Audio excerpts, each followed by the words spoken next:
Can you see anyone else joining that party? I mean, can Jorge Lorenzo win a race, in your opinion, in his first full season? Can those Yamahas make that step forward? Will Rins be a championship contender? Or if you were racing at the Spanish Grand Prix in Jerez, this was the motorcycle that Valentino Rossi was riding out on circuit earlier on. A technical failure. Initial reports were that the number 46 Rossi had taken a tumble in Jerez. That was incorrect. He did just suffer a mechanical problem, but Rossi was pretty underwhelmed about the two engines that they tested in Valencia. Steve, happy with the first spec, was hoping that the second spec was going to be another step forward, just like Honda did. Not the case. He said he could barely tell the difference in performance between the two engines he tried in Valencia. They're running the exact same spec motors here this week. And quite clearly, Valentino Rossi's comments there, post-Valencia, and at the end of day one here today in Jerez, it's not enough to solve their problems. Well, there is the bike. Post-crash, obviously. His new beloved Suzuki in bits. Yeah, quite fortunate, Steve. Turn 7, I think, the crash he had this morning. You can see that GSXR quite badly damaged. So, fortunately, I think Joan Mir lucky to walk away relatively unscathed. If you're going to have your first MotoGP crash, well, you might as well make it a fast one. And turn 7 in Jerez. Well, he's okay from what I gather. The bike probably needs a bit of a tidy up, as we see some footage here of the rookie who impressed in Valencia a couple of weeks ago. I think we're going to be seeing plenty more of the 2017 Moto3 World Champion. However, earlier in the day, before he destroyed one of his factory Suzukis, he actually created a video for us presenting his bike. So let's go and take a look now at Joan Mir presenting his 2019 Suzuki. Slowly, you know, methodically gone through some work. David Tardozzi said they've got engine stuff to play with, but really chassis-wise, they want to, reading between the lines, they're working on that corner speed and turning of the bike. And there's a lot of that sort of hand signals in the garage, and the riders come in and they're going like, that's what they're working on. And yeah, but I can really feel Danilo, he's super proud, you know, as Italian to be in. It must be like being in a Ferrari team, you know, for an Italian, or the national football team, as I mentioned. That you can tell that he's super determined, and good on him. Yeah, both Ducati guys goes on the outside of the frame now, and it's because they've got a new air duct that you would have spotted at the last test, and I think that takes up so much room, they've had to put the wiring on the outside of the frame, so it's a really quick way to notice that they're on the 19 bike. There's a lot more to the 19 bike than that, but for example, you can see the whole steering head's completely different, and the Honda guys are saying they're testing engine stuff as well. I've seen Marquez and Lorenzo both get going fast. It's the first time we've seen Lorenzo going fast since his injury. He was going really well, and then I saw them having a run together, and I thought Mark had done a sneaky and got behind Jorge to have a look at him, but they both went, you know, riding together, swapping, having a look at each other. So a bit of teamwork going on there. Taka is clearly a happy boy, you know, getting off the satellite Honda, which you know what I think about those poor guys that have to ride them in the last. He's got straight on. Carl's bikes have moved, you know, sides of the garage across to Taka.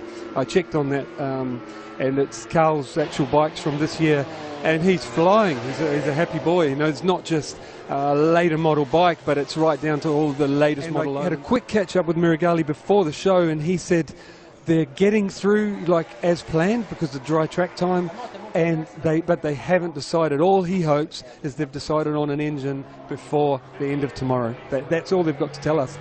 I can completely understand that, because the Yamaha is a good bike, an easy bike to ride. It is competitive if they get the right setting on that chassis. I think they got a little bit lost this year, and the right engine and electronics, you know. So yeah, that's it.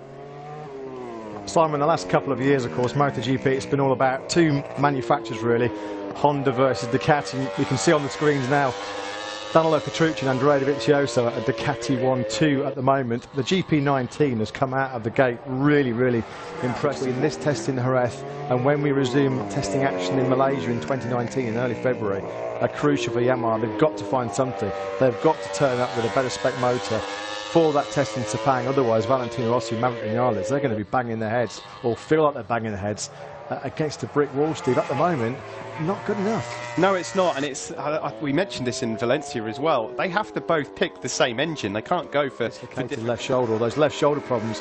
He's got to try and push an attack within his limits at this stage, because we know he's got surgery coming up very, very shortly to correct and repair that damaged left shoulder, which has caused him so many issues, certainly in the second half of the season.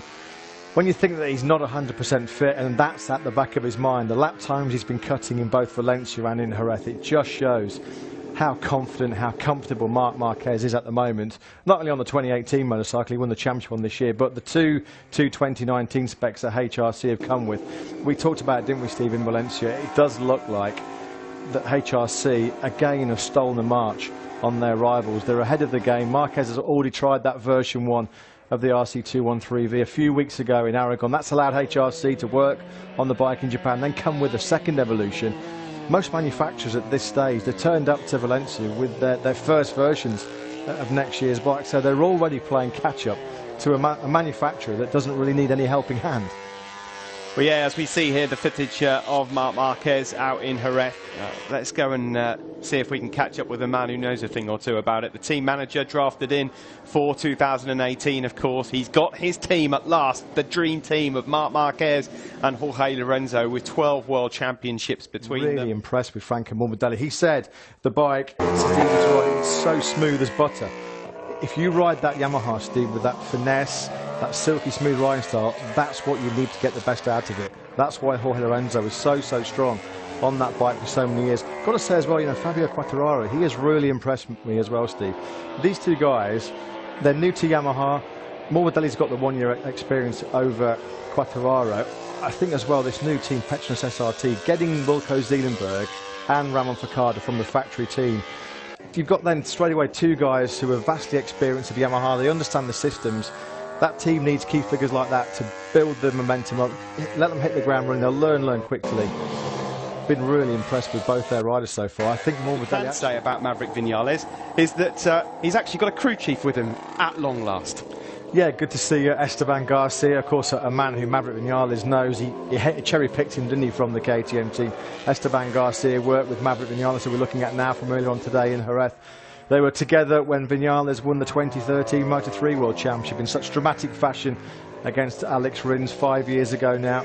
Esteban Garcia was contractually prevented from joining Maverick Vinales at that 2-day test in Valencia. Worth mentioning, of course, Vinales did top both days at the Ricardo Tormo circuit, but I think for fourth place today, a 1:38.376. I think still happy with a little bit more information gathered on those two brand new spec engines. It seems like each lap more and more the feeling of the bike. It's not easy, so just get our time to reunite again more data together with Hafiz to progress even more with this bike. I was going to say, it's you can't avoid the fact that the KTMs are a little bit off the pace at the moment at this particular track. Can you talk us a little bit more about why that is? What's going to be your plan for tomorrow? Well, for me, it's a little bit hard to, first of all, to make the bike turn in the entry of the corners. Bagnoli knows that he's got a great chance to shine in the Alma-Pramit Ducati team. The pressure off him in many respects, because one, he's a rookie, and two, he's not on the latest spec Ducati. He's on the year-old GP18, which we know in the hands of Andrea Dovizioso, Danilo Petrucci, who we're looking at now on screens, and Jorge Lorenzo, is a very fast and competitive motorcycle. Ducati have asked this man, Danilo Petrucci, prove to us that you are worthy of a second year. We'll take up that option on you, but only if you show us you can deliver, and we have got proof that we have got two riders in our factory. Long run, and then at the end, before we stop, we do the same time as we do now. So I'm quite happy that if we put new tire, we can improve our lap time, and still need to learn step by step and try to get more comfortable with the bike. Now I start to understand, to have a chemistry with this bike. You know, in Valencia it's new for me, new for the team to understand electronic, and then now we start to my bike start to get comfortable. Johan Zarco, it's going to be a case of, you know, slowly catch your monkey. There's not a quick overnight fix. KTM out of nowhere, not just going to suddenly find 1 second to improve. Of course, I think we all expected Johann Zarco to be much, much closer to what he has been. It has been a bit of an eye-opener. Talking of KTM rides, I think we're about ready to go down to speak to a man who had a fantastic finale to the end of 2018. KTM's biggest first challenges, I told you before, for me, I think this Aprilia is still on progress, and for sure if we can try to put them in a position that sometimes they can be close to the top guy or reduce the gap. But I think, yeah, it's a tough thing to do, and it sounds like Johann Zarco's having to go through the same process. You there with Valentino Rossi. He didn't seem entirely happy with life at the moment with those two new engines. Is he, do you think, or are Yamaha as worried as what Valentino sounded?